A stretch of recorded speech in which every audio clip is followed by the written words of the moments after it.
Hey, what's up, everybody? This is Charles Sabansi, and welcome you guys to another episode of the DREAMERSPRO show. We cover everything from sports, hot topics, classic debates, entertainment, and we give you guys a fresh perspective on things and how we see them. And today we got a hell of a show for you guys. Before we get into it, please make sure you like the video and subscribe to the channel. Also, we're trying to hit 200,000 subs on the channel this month, so we really appreciate it if you guys supported us. Again, if you enjoy the content, just help us out and reach that goal. Anyway, let me get into this topic here. So as you guys know, we got beef in these streets between media personalities, former athletes, Shannon Sharpe and Shaquille O'Neal. We pretty much know at this point what has been said back and forth. Initially, it was kind of people in the independent space reacting to it, but now we're getting people that have actually known both of these people, interacted with them, beginning to respond to it. And one of those people was Stephen A. Smith himself. Yesterday, I think he had a show with Snoop Dogg, and then he had a sit down.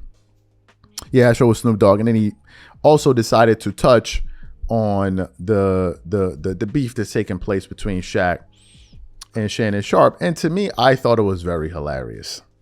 I thought it was very, very hilarious for my personal reasons that I'm going to share with you guys a little bit later on the show. But we actually want to play some of what Stephen A. Smith had to say. But before we get into that, this video is brought to you by our brand new sponsor, Game Time. Game Time Tickets is an authorized ticket marketplace of the NBA, which makes getting playoff tickets faster and easier than ever. For example, I'm super excited about the game between the Denver Nuggets and the Minnesota Timberwolves this Sunday. With Game Time Tickets, I can easily pick the best tickets for me. I love that I can choose between different deals. I have the option to select the cheaper deal, the best option deal, or my favorite, the flash deal. The flash deal gives me the option to find discounts that I can only find on Game Time. Once I select the ticket I want, I can view my seat. And it's not just restricted to the NBA. I can also look for the best ticket deals for other sports like football, baseball, or concerts, or comedy or theater shows. Included in my purchase, I also have a 24-hour return guarantee, a lowest price guarantee, event cancellation protection. So take the guesswork out of buying NBA tickets with Game Time. Download the Game Time app, create an account, and use code CLNS for $20 off your first purchase. Again, create an account and redeem code CLNS for $20 off. And remember, whenever you support this sponsor, you're supporting this channel. Thank you. So what we want to do is want to quickly play what Stephen A. Smith had to say here. It's no more than a minute or so. And then want to come back and react to his comments. Take a listen to what Stephen A. Smith had to say about this Shaq and Shannon Sharpe beef. Shannon Sharpe and the brothers at Nightcap irritated the one and only Shaquille O'Neal because they were talking about Shaq, and in Gilbert Arenas' case, he was saying, hey, Shaq, he want to be that alpha. He don't like big men. He's always critiquing them. I'm paraphrasing, of course, because I don't have the quote right in front of me. And in the case of Shannon Sharpe, said it's about MVPs. It's about MVPs because he knows Shaq should have had more than one. And then Shaq came out with the diss track. I don't know if we can play it for you or not. I'm trying to find out if we can play it for you. We can play it for you. I will definitely do that right now. It's not bad. It's nothing extreme. It's nothing excessive. So guess what, ladies and gentlemen? Ain't much to say about that. Don't act like there's some war between Shannon and Shaq. I got news for you. Both of them are Hall of Famers. Both of them were elite.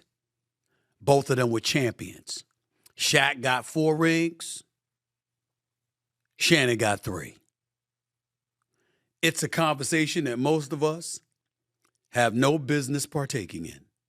So I'm not about to be the one. I just want to let y'all know about it because, damn it, Shaq texted to me on my phone and said, damn it, play it. Hell with all that. Play that shit. That's what he said. Okay? And that's why I brought it up. That's the only reason I brought it up. But that's all I got to say. I hope y'all enjoyed the show. Hope y'all enjoyed my time with Snoop Dogg. So you heard what he had to say. Before we produced this show, there was a clip I was looking for, man. And I looked for it for like 30 minutes, and I just messaged the guys. I'm like, bro, let's just start shooting. I can't find the clip. I'm starting to get annoyed. But there was a clip that I was looking for. What clip was I looking for? I was looking for a clip of Stephen A. Smith talking about his impact in the sports media space. Stephen A. Smith, right before he got on YouTube, or right after he got on YouTube, he went out there and was basically saying, I'm the biggest thing in sports and blah, blah, blah, blah, blah. You know how Stephen A. Smith talk. and I account for over 2 billion views a year on YouTube. And when Stephen A. Smith said that, I said, whose man's is this? Whose man's is this? 2 billion views? Really? 2 billion views. I said at the time, if Stephen A. Smith was getting 2 billion views a year, he would not be working on ESPN. He would not be working on ESPN. If Stephen A. Smith was getting 1 billion views a year, he would not be working on ESPN. You can scratch that off. There's no way he would be working on ESPN. Do you know what 2 billion views turns into in terms of money? Hell no, he ain't working on ESPN getting those type of views. Stephen A. Smith thought that he's the biggest thing smoking and he's above it all. I'm just going to come into the space and it's Stephen A. Smith and I'm going to say me and then I'm going to get all of these views and blah, blah, blah, blah, blah. But then what happened? Stephen A. Smith quickly began to realize that, wait a minute, I'm coming on YouTube. I am a big deal in the linear sector. Hell yeah, he is. Stephen A. Smith is Stephen A. Smith. Don't get it twisted. He is that, you know what. But in the independent and digital sector, it don't really quite work like that. Stephen A. Smith came into the independent space and he totally skipped the ladder. He took the elevator.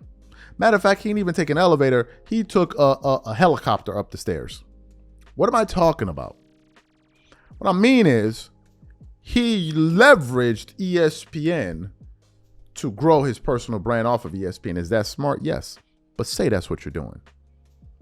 Say that's what you're doing. When you have ESPN, the main channel, publishing your content, you're getting an inorganic boost. When you're promoting your show under ESPN's moving or whatever ticker or whatever you want to call it, you're getting an inorganic boost. Whenever you produce a show on your main channel and the ESPN channel also shares a clip, you're getting an inorganic boost, which most people don't get. So you don't get to get all of that thing pushing, all of those things pushing, giving you sales or whatever, air behind your back or whatever to push you forward and then be like, I'm the reason. Nah, these dudes is helping you. You can't buy your way into YouTube success. You can't buy an audience that believes in you. It don't matter if you spend $1 million on a studio. It really doesn't matter. There are people that spend $10,000, $15,000, and are making buku money and have huge audiences. It's not about, people don't care about all of that, quite honest, to be quite honest. Where am I going with all of this? I'm going to the point where I'm saying that he's also talking about this because he wants to ride the wave. That clip we just played, his most viewed video yesterday has like 100,000 views in 7, 8, 9, 10, whatever hours, 120, 50, whatever, depending on when you guys see it. Most viewed video. So you also are not above it all to talk about everybody. That's why I like Marcellus Wiley.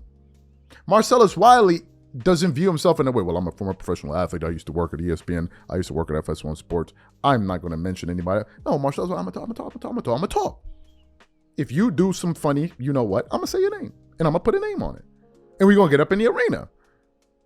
Dan Le Batard realized that. You got to mention, you got to put names on it. That's the way it works. You're not above the fray. He went from getting 2 billion views a year to now 8 million views a month. That's what he said recently. I get 8 million views a month, which is a remarkable number. You're getting 100 million views a year.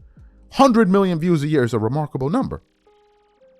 Stephen A. Smith got to be making a few million off his channel a year, at least. So with that, at least give it up and say, hey, I'm getting a boost. And stop acting like you're above all of us in the space.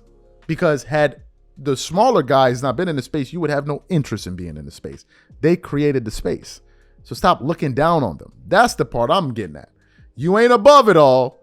So you ain't above talking about the same topics that most people talk about. Like, come on, stop. We all in it together. Talking about if Pat McAfee makes more money, it makes everybody else money. You're damn right. But so the independent creators and the big names coming into the independent space, the groundwork that they laid, you're benefiting off of it too. Stop acting like it's just you. Just want to get that off my chest. These are my thoughts. Whatever you guys think, please share your thoughts in the comment section. We catch you on the next show. Peace.